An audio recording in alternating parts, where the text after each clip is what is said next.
What's up, man? Not much, man. How are you? Good. Thank you so much for being willing to share your story and the ways the Lord worked.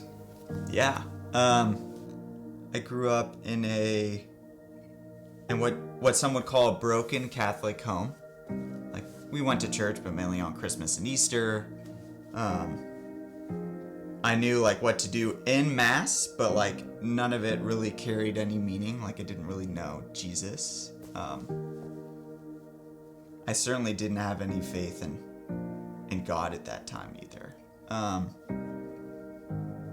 Some would say I had a rough childhood. There are two big things worth sharing in that regard.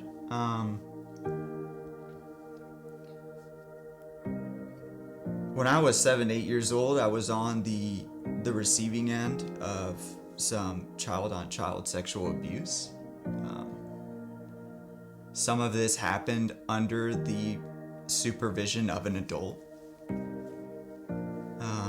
Thank God this was short-lived, you know?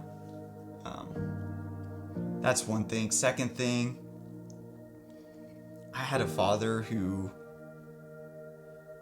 didn't know God, and made just some poor life choices in raising me and leading our family, from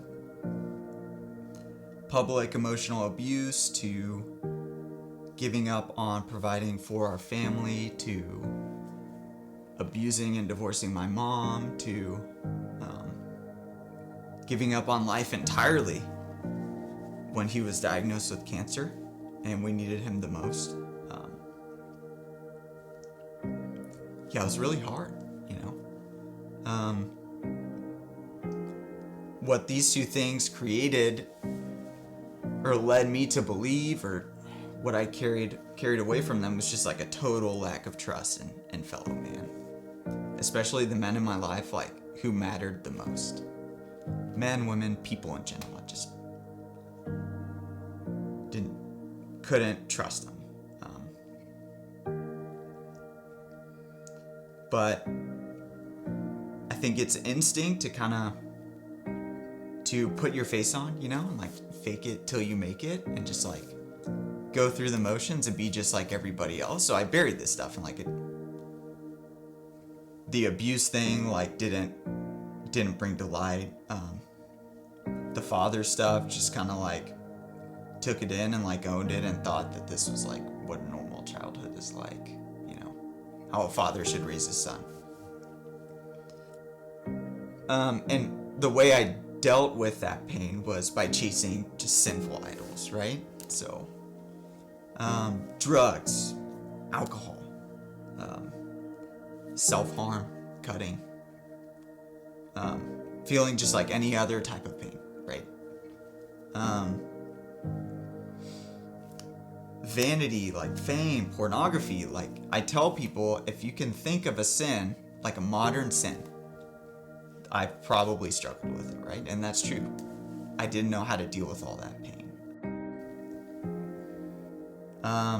And like so many other people at Stonegate, we got invited to redemption groups, right? And like a lot of other people, we didn't really know like what redemption groups was or like what it was about, right? But over the weeks leading up to redemption groups, started to unpack like what to expect a little bit more, like started to hear stories of other people's experience in redemption groups and stuff like that. Started to realize that, hey, this is a weekend where you do go deep, and you do unpack the skeletons in your closet and in your past and your sin and stuff like that.